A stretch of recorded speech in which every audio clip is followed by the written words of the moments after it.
Assalamualaikum friends and family. Welcome to YASRAW gallery. Hello friends, இன்னைக்கு நீங்க பார்க்க போறது simple and tasty bread sandwich தான். வாங்க எப்படி செய்யலாம்னு பார்க்கலாம். ஃபர்ஸ்ட் ஒரு pan வச்சிங்க அடுப்புல. அதுக்கு 2 ஸ்பூன் 3 ஸ்பூன் எண்ணெய் ஊத்திங்களா. எண்ணெய் சூடான பிறகு 2 பெரிய சைஸ் வெங்காயத்தை சின்னதா நறுக்கி அதுல சேர்த்துக்க போறோம்.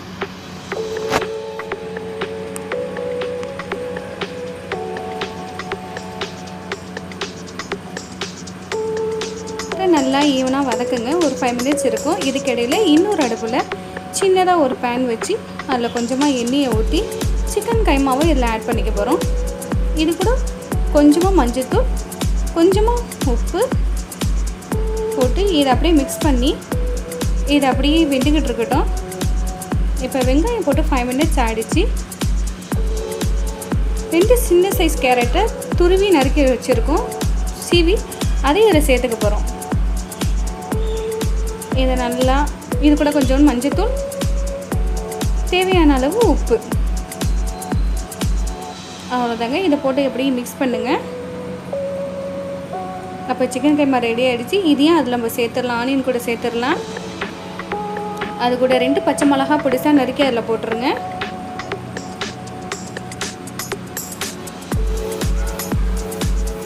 ஒரு பெரிய சைஸ் தக்காளியை பொடிசா நறுக்கி அதுலயும் சேர்த்துக்க போறோம். இது கூட 1 ஸ்பூன் இஞ்சி பூண்டு பேஸ்ட், 1/2 ஸ்பூன் சாட் மசாலா. சாட் மசாலா இல்லைனாக்கா கரம் மசாலா கூட ஆட் பண்ணிக்கலாம். அவ்வளோதாங்க. இது ஈவனாக மிக்ஸ் பண்ணிவிடுங்க. இது ஒரு 5 minutes ஆகிடுச்சு.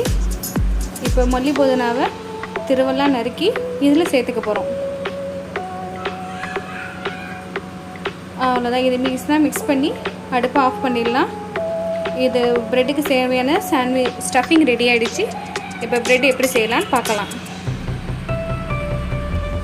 இப்போ 2 முட்டையை மிளகாத்தூள், உப்புத்தூள் போட்டு நல்லா பீட் பண்ணி வச்சுருக்கோம். 2 ஸ்பூன் மைதா மாவில் கொஞ்சமாக தண்ணி ஊற்றி அதை நல்லா திக் பேஸ்ட்டாக பீட் பண்ணிங்க, கட்டிகள் இல்லாமல். அவ்வளோதான். இப்போ ஒரு ப்ரெட் எடுத்துங்க. மைதா மாவை நல்லா 4 சைடையும் ஈவனாக பரப்பி விட்டு இதுக்கு மேலே நம்ம இன்னொரு ப்ரெட் வைக்க போகிறோம் இல்லையா, அது வந்து கீழே உழுவாமல் இருக்கிறதுக்காண்டி தான் இந்த மைதா மாவு பேஸ்ட்டு. நம்ம ஏற்கனவே ஸ்டஃபிங் பண்ணி வச்சு இந்த ஸ்டஃபிங் இது உள்ளக்க வச்சு நல்லா 4 சைடையும் ஈவனாக ஆக்கி விட்ருங்க. இதுக்கு மேலே முட்டையை பீட் பண்ணி இந்த முட்டையை 2 ஸ்பூன் ஊற்றிக்கலாம். இது கூட இன்னொரு ப்ரெட்டையும் வச்சு இப்போ அடுப்பில் பேன் வச்சாச்சு. அது சூடாகிக்கிட்டே இருக்குங்க. அதுக்கிடையில் இந்த ஃப்ரண்ட் சைடையும் பேக் சைடையும் முட்டையால் நல்லா ஈவனாக பரப்பி விட்டுடுங்க.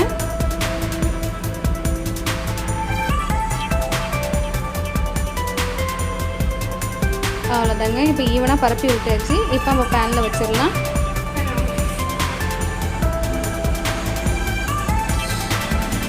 முட்டை அதிகமாக போனதுனால தாங்க கொஞ்சம் பியுது, வேற ஒன்றும் இல்லை.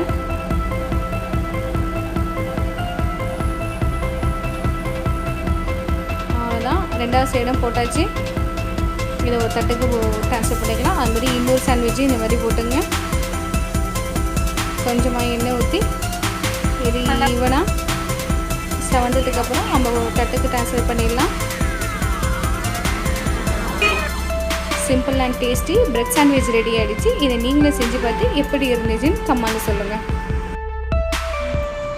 ஸோ இந்த வீடியோ உங்களுக்கு யூஸ்ஃபுல்லாக இருந்தால் லைக் பண்ணுங்கள், ஷேர் பண்ணுங்கள்,